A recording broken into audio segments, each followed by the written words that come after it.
안녕하십니까 시청자 여러분, 해주부TV입니다. 오늘은 호주 주식 QPM 노보닉스 급락과 분석 DFS 문제인가에 대해서 이야기하도록 하겠습니다. 오늘 QPM 주식이 28% 정도 떨어지고 또 시청자들이 굉장히 많이 문의를 해주셨는데, 이 부분에 대해서 어떤 게 가장 영향을 많이 미쳤는지에 대해서 분석을 하도록 하겠고요. 가장 큰 원인은 아무래도 이번에 최근에 발표된 테크 프로젝트에 대한 내용들이 아닐까라고 생각을 하고 있습니다. 여기에 따르면은 스테이지 1에 들어가는 그런 부분에 대해서 많은 진척이 이루어졌다라고 얘기를 하고 있고, 회사에 주장하는 바에 따르면은 프리텍스 IRR이라고 해서 이윤이 남는 부분은 더 증가를 하고 있다라고 얘기를 하고 있습니다. 18.4% 정도 돈 남는 게 19.7% 정도 돈이 남아서 프리텍스 NPV도 거의 4천억 정도, 4조 정도가 이렇게 예상되어지고 있다라는 그런 얘기를 하면서 시간이 지나면 지날수록 기업이 돈을 벌 수 있는 가능성을 늘려가고 있는 것 같아서 좀 긍정적인 모습이 있지 않나라고 저는 그렇게 생각을 하고 있습니다. 근데 이런 부분은 뭐 기업에서 얘기를 하는 부분이고, 실질적인 부분에 확인하기 전까지는 매출이 나올 때까지를 기다려 봐야 되는 거겠죠. 하여튼 간에 긍정적인 부분은 스테이지 1과 2를 통합한 상태에서 봤을 때는 5조 정도, 그리고 20%에 준수한 IRR이 나온다. 그리고 니켈은 32킬로톤 정도 생산하고 뭐 그렇게 되는 내용들이 오늘 발표가 됐습니다. 어떤 부분이 문제가 생겼냐에 대해서 말씀을 드리면은, 카펙스가 2조 정도가 추가적으로 필요하다라고 얘기를 하고 있고, 컨티전시 플랜에서도 나오는 게 더 돈이 많이 들어간다라고 얘기를 하고 있습니다. 근데 그 돈은 2.7배 정도 스케일을 늘리는데 사용될 거라고 얘기를 하고 있고, 글로벌 이퀴먼트 코스트 인플레이션이 지난 2년간 반영이 됐다라고 얘기를 하고 있습니다. 지금 1,000억 정도를 빌려가지고 우리가 환호를 했었거든요. 와, 1,000억 어떻게 그거 빌렸을까, 그 얘기를 하고 있었는데, 오늘 이 DFS 결과에서 얘기를 하는 게, 우리가 지금 2조가 더 필요하다라고 얘기를 해버렸어요. 이 사실상 치명적인 거라고 생각합니다.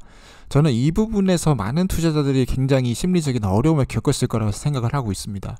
물론 이 회사에서 얘기를 하는 게 스테이지 1과 스테이지 2가 결합되었을 때 무려 2배 이상가량의 니켈 생산이 가능하게 될 거라고 얘기를 하는 부분이죠. 16킬로톤에서 32.8킬로톤 정도가 되는 거니까 2배 정도 생산하는 건데, 문제는 2조가 나올 수 있냐라는 거고, 만약 이렇게 많은 돈이 투입됐을 때 성공할 수 있는가에 대한 확실한 보장도 없다라는 것이죠. 그런데도 6,500억 2조 이런 얘기를 계속 하고 있기 때문에 굉장히 곤란하다. 이 점에 대해서 설명드릴 수 있겠습니다. 그리고 또 계속해서 이 회사에서 얘기를 하는 건, 이 정도 돈을 생산할 수 있다, 생산량 해당하는 돈이 이 정도 되기 때문에, 그래서 코발트랑 니켈이 25,000톤 정도 생산되고, 코발트 설페트에서 62,500불 정도가 발생이 된다는 얘기를 하고 있는 것 같습니다. 이렇게 해서 토탈 나오는 레비뉴가 5천억 정도가 발생을 하게 되고, 그 다음에 1조 넘어가죠? 1.2조 정도 레비뉴가 이제 연간 레비뉴가 발생이 된다라는 것인데, 이 레비뉴가 계속해서 시제적으로 등장하는 시점은 2025년도 아니고 2027년도부터 이 니켈, 코발트, 그리고 하이 퓨리티 알루미늄, 헤메타이트, 그리고 아더 프로덕트에서 이렇게 나온다고 얘기를 하는 거죠. 그래서 여기에 도달하기까지는 5년 정도 시간 남았고, 5년 동안 2조를 더 투입해야 된다, 요런 이야기인데, 이제 이거는 기업에 대한 믿음이 다른 문제라고 생각합니다. 어떤 사람은 말도 안 되는 이야기다, 무슨 그렇게 오랜 기간 동안 하겠냐라는 생각이 될 수도 있고, 그리고 자본 조달 자체도 어렵기 때문에 그 계획은 물거품으로 돌아가기 가능성이 크다라고 생각하는 사람도 있을 거고, 아니면 어떤 사람은 강력한 믿음을 가지고 있을 수도 있습니다. 근데 이런 기업의 내부적 환경뿐만 아니라 지금 니켈 가격이 굉장히 많이 떨어진 상태라서 이것도 좀 솔직히 얘기해서 이 기업 주식에 영향을 미쳤을 수도 있습니다. 니켈 가격 자체가 약세로 갈 가능성이 있을 수도 있겠다. 이러면은 안 그래도 돈도 많이 필요한데 이거 수익성 내는데 더 어렵지 않을까라는 그런 걱정이 겹치면서 오늘 주가를 28%나 말도 안 되게 끌어내리는 그런 강력한 원인이 아니었을까라고 말씀드릴 수 있겠습니다. 대부분의 시간을 QPM, DFS의 결과에 대해서 말씀드리는데 할애를 했는데 노브닉스랑 다른 것도 얘기를 하고 오늘 영상을 마치도록 하겠습니다. 노브닉스도 마이너스 6% 떨어졌더라고요. 그냥 오늘 주식시장 자체가 굉장히 어려웠던 것 같습니다. 배터리 쪽도 떨어지고 그 다음에 그 원자재 쪽도 많이 떨어지는 모습이 보여졌던 것 같고, 그 다음에 파이낸셜 분야에서 이제 우리가 좀 보고 있는 집 같은 경우도 이제 주식이 좀 3%가량 많이 빠진 그런 모습을 보여주고 있는데, 오늘 주식시장 자체가 이렇게 어떤 종목들은 굉장히 많이 빠지는 모습들을 보여주면서 공포가 굉장히 커지고 있고 혼란이 가중되고 있다고 판단되고 있습니다. 필바라 미네랄스 같은 경우는 의외로 마이너스 1%로 마감을 했더라고요.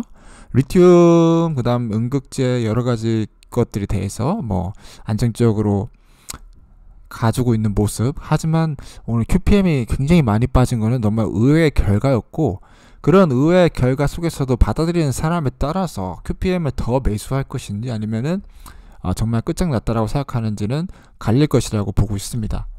이상 오늘 그 호주 주식 QPM, 노브닉스 급락 분석에 대한 거, 그리고 DPS 문제인가에 대한 부분, 시장에 지금 오버롤한 부분이 어떻게 흘러가고 있는지에 대해서 말씀을 드렸습니다. 최근에 주식시장이 어려울 수밖에 없는 이유는 금리가 계속 오르고 있고, 그 다음에 투자 심리가 얼어붙고 있는 것도 있고, 그다음 원자재 가격 하락하는 것과 미국 달러 강세가 이렇게 맞물려서 가는 것으로 보이는데, 이런 여러 가지 요인들을 동시에 고려를 하면서 투자를 하셔야지만 좀 안정적으로 갈 수 있다고 생각을 하고 있고요. QPM도 장기적 관점에서는 기업이 제시하는 플랜이 굉장히 돈을 많이 벌어들이는 플랜이기 때문에 포기할 수 없는 그런 기업이라고 생각하고 있고, 니켈, 코발트, 리튬 투자를 한다라면은 뭐 어쩔 수 없이 가져가야 되는 부분이기 때문에 그렇게 큰 걱정은 하시지 않고 좀 지켜봐야 될 거라 생각합니다. 하지만 오늘 DFS 결과가 너무 아쉬웠다. 기업은 돈을 버는 기업인데 무슨 너무나 많은 그런 실질적인 모습을 보여주지 못하면서 너무나 많은 자본을 요구하기 때문에 이런 부담스러운 결과가 발생하지 않았나라는 생각을 하고 있고, 좀 발표를 하지 않았으면 좀 더 낫지 않았을까라는 생각까지 하게 됩니다. 하여튼간에 뭐 이런 부분에 대해서 위로의 말씀을 드리고 싶고 힘을 내시기를 바라겠고요. 또 좋은 기업들 계속해서 발굴해서, 지금은 어렵지만은 또 언제 대박을 칠지는 아무도 모르는 문제 아니겠습니까? 우리에게 확신을 부어주면서 어려운 시간이 있지만은 잘 견뎌낼 수 있는 기업들을 찾아서 투자를 하게 된다면은 반드시 좋은 결과를 거둘 수 있을 거라고 생각합니다. 이상 헬즈부TV였고요. 또 기타 궁금하신 사항들, 문의사항 있으면 댓글로 남겨주시면 제가 참고를 해서 또 분석을 하고 영상으로 남겨드리도록 하겠습니다. 시청해주셔서 고맙습니다.